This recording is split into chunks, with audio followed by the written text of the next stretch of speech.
An 18-year-old boy named Liam was home alone for a whole week when his dad and stepmom went on their honeymoon. While playing video games in his brother's old bedroom, who had since moved out, he could hear a kind of scraping noise that seemed to be coming from outside.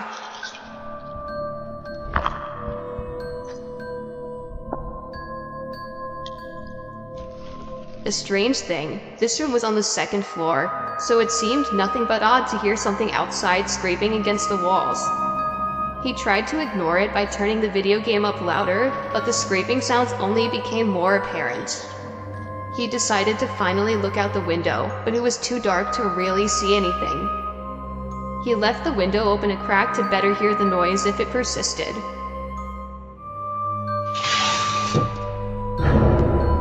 Liam spun around to discover the window was now open, and someone was crawling into the room through it.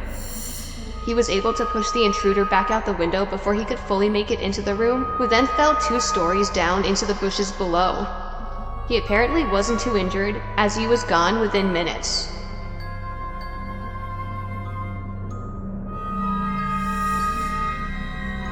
During a rainy night in Central Islip on Long Island, a teenager named Ian was home alone, so he invited his friend Carl over.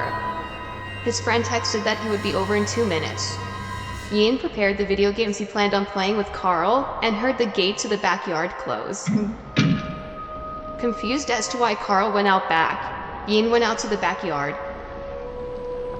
His shed door was open with the light on.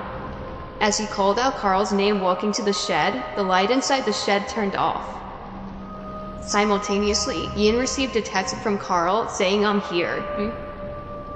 Ian responded, "Are you in the shed?" He responded back, "I'm at the front door."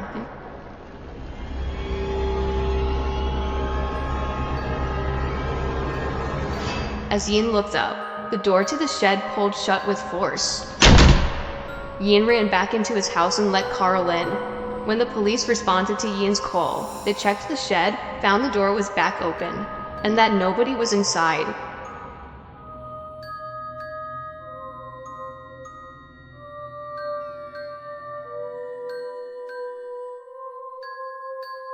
"45-year-old Chris was supposed to be working late for the night, so his family went out to eat dinner without him. However, he was unexpectedly able to come home early. As a result, he had the house to himself for a few hours. He went down to his man cave in the basement to watch TV. That was when he heard the backyard basement window flap open, and someone stuck their head inside, peering around the room. He hid behind the couch until the person shut the window. Chris ran upstairs with the baseball bat and shut off all the lights. He waited in the kitchen, which was by the back door.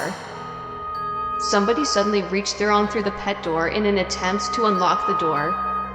Chris swung the baseball bat as hard as he could at the person's arm, causing them to scream and flee. That same night, sirens roared down the street and stopped at a neighborhood house. It turned out one of Chris's neighbors 3 doors down had been murdered, and when his wife came home, she found the house was ransacked with missing valuables everywhere. And then she found her husband, dead on the kitchen floor with a stab wound in the back of his head.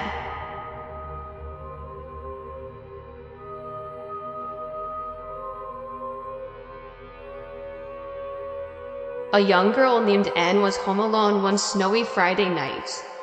Her parents were out to dinner, and her sister was out with friends. She was taking a nap on her bed. She awoke to the thump.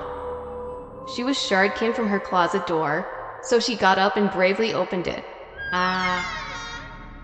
There didn't seem to be anyone inside, so she closed the closet and spun around.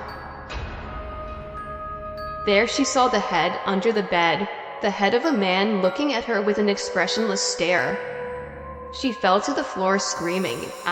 That's when the closet doors behind her opened and someone grabbed her and pulled her in.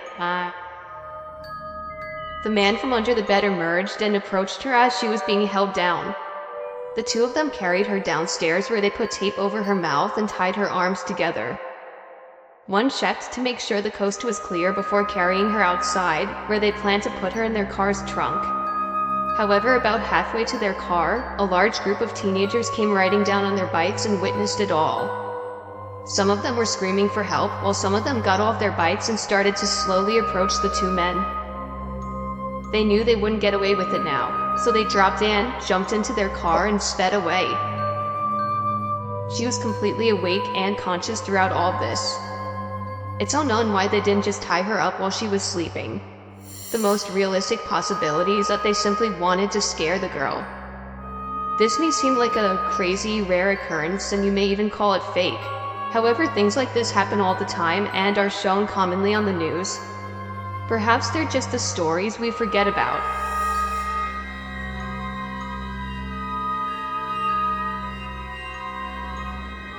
"22-year-old Garber still lived with his parents. He was the youngest of 3, so his 2 siblings had already moved out and his parents were out 3 to 4 nights a week. This one particular stormy night, he was home alone in his room when he could swear he heard something hit his window. It wasn't insanely weird, as the weather was pretty bad and something may have just blown into his window. However, a second thud at the window sent his heart racing. He lifted his blind and could see somebody standing out there. Even through the damp windows and the pouring rain, he knew he did not recognize that person. He shut the blinds to send the message to go away. However, he wasn't even able to move away from the windowsill before something else was thrown at the window. Garber opened the blind, and this time even the window, and shouted, "What do you want?" The man down below called back, "Come outside, I want to show you something." Garber went downstairs to call the police. They asked him if he was sure that he didn't know the person and if they had caused any damage. The 911 operator asked Garber to call back if the person continued to harass him or showed signs of wanting to break in. Garber hung up the phone. He wanted to see a better view from down in the kitchen, so he opened the kitchen blinds.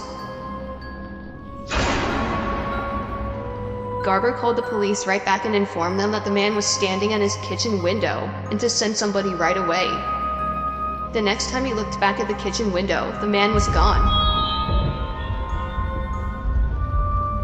That was the last time Garber ever saw that man.